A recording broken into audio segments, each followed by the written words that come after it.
En 2021, la mayor parte de los países de América Latina experimentaron un acentuado aumento en los asesinatos. Era de esperarse que la violencia resurgiera en la región después del levantamiento de algunos de los confinamientos por COVID-19 más estrictos del mundo. Gran parte de la población se hundió más en la pobreza, lo que quizás agravó ciertos males sociales como el consumo de alcohol y drogas. Dado que las escuelas tardaron en reabrir sus aulas, los adolescentes regresaron ociosos a las calles. La pandemia también dificultó el trabajo de la policía.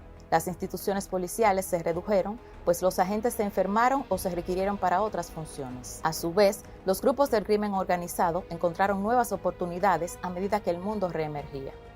El tráfico de cocaína aumentó y las pandillas cometieron asesinatos para apoderarse de algunas esquinas de expendio. En Ecuador, ubicado entre dos países productores de cocaína y con un importante puerto para el contrabando de drogas hacia Europa, se duplicaron los asesinatos y se presentaron los motines de pandillas carcelarias más sangrientos de su historia. En Costa Rica, los asesinatos aumentaron en provincias útiles para el contrabando de cocaína. Los asesinatos por sicario también aumentaron en Paraguay y Perú. A pesar de una leve reducción en los asesinatos, México presenció una terrible violencia de cárteles que a manera de pequeños ejércitos se enfrentaron por el territorio. A lo largo de la anárquica frontera entre Colombia y Venezuela, actores armados de todo tipo lucharon entre sí, dejando regueros de muertos y miles de desplazados. Las fuerzas de seguridad de Venezuela fueron acusadas de matar a ciudadanos por doquier, tanto en distritos urbanos como en pueblos remotos. Los países del Triángulo del Norte, El Salvador, Guatemala y Honduras, siguieron siendo algunos de los más violentos de la región. Jamaica fue aporreada por una violencia tal que el primer ministro del país se vio medio perdido en cuanto a lo que debía hacer. Y Haití, incluso antes del asesinato del presidente en el mes de julio, ya había entrado en conmoción y tuvo su año más violento de la década. Por su lado, los países que suelen tener las tasas de homicidio más bajas, como Argentina, Chile y Uruguay, al parecer están minimizando los datos relacionados con violencia en 2021, con cifras oficiales difíciles de interpretar. A continuación veremos los casos más significativos. Por segundo año consecutivo, Jamaica tuvo la tasa de homicidios más alta de la región al registrar 1.463 asesinatos en 2021. Las pandillas criminales fueron responsables de casi 3/4 partes de los homicidios del país en 2021. Esos grupos se benefician del intercambio de drogas por armas, de la extorsión y de las redes de estafa, además de que cuenta con el apoyo de organizaciones criminales extranjeras. Aunque los homicidios se redujeron en un 6% en Venezuela, siguió siendo uno de los más violentos de la región. El país registró 11.081 muertes violentas en 2021, es decir, 810 menos que en 2020. Los hurtos y robos de vehículos aumentaron en más del 10%. Los ladrones atacan a personas y tiendas que poseen dólares estadounidenses. Las fuerzas de seguridad de Venezuela causaron tantas muertes como los criminales, pues mataron a unas 6 personas por día. Honduras tuvo el deshonroso título del país más violento de Centroamérica, con una tasa de homicidios de 38,6 por cada 100.000 habitantes. Los 3.651 asesinatos registrados el año pasado representaron un aumento respecto a los 3.496 en 2020, pero aún así están por debajo de los casi 4.000 homicidios del 2019. El año pasado, las masacres, o sea, los asesinatos de 3 o más personas, ocurrieron a la alarmante tasa de aproximadamente una vez por semana. Los asesinatos en Colombia aumentaron a niveles que no se veían desde hace 7 años. Un revés en el país andino que había logrado avances en la reducción de asesinatos. El país contabilizó 13.709 homicidios en 2021, lo que llevó su tasa de homicidio a un mínimo de 23,8 por cada 100.000 habitantes en 2020 a 26,8 el año pasado.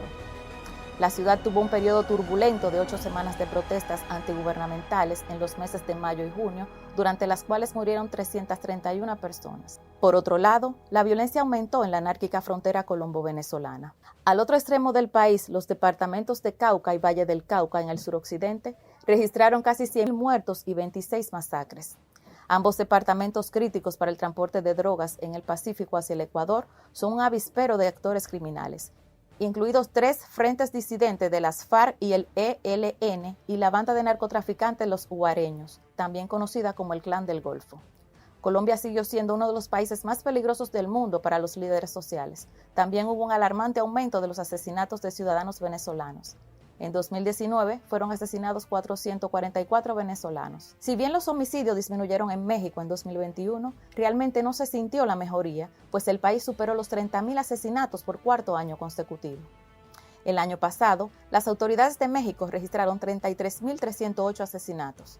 La disminución fue de cerca del 3% con respecto a los 34.514 asesinatos del 2020. México no ha logrado mantener bajo control a los grupos del crimen organizado que impulsan la violencia en el país. El año pasado, El Salvador experimentó una nueva disminución en los asesinatos, aunque esta vez fue mucho menor que la del 2020, cuando se redujeron casi a la mitad.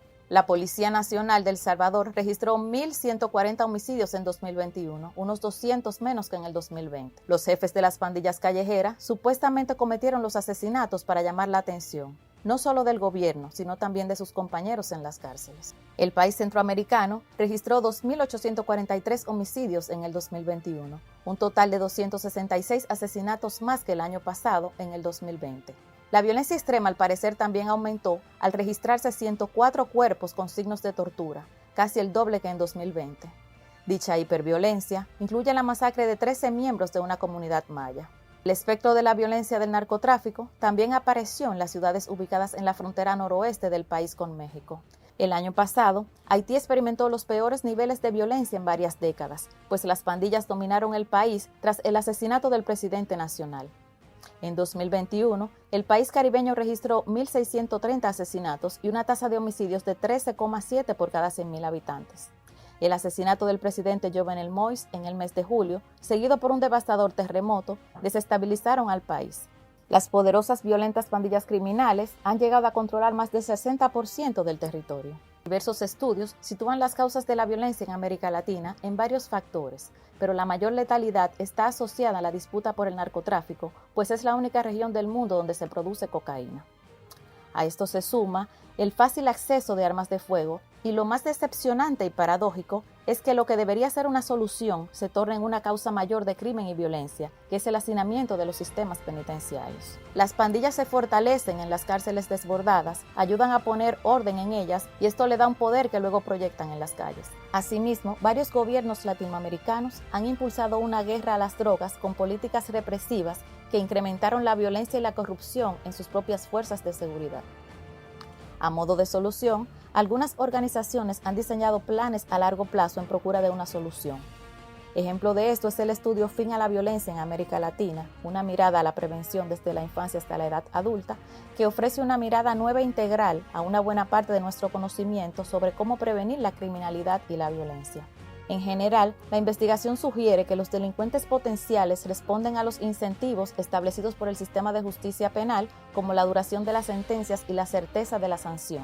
Para un nivel, una sentencia más corta, aunque más segura, parece tener un mayor efecto disuasorio. Parece razonable asumir que los efectos reductores sobre la criminalidad relacionados con la actividad policíaca dependen sustancialmente de la calidad de las instituciones locales, tanto en el sistema policial como en el judicial, y del grado de confianza que las personas tienen en esas instituciones, especialmente en lugares donde la confianza en la policía puede estar comprometida.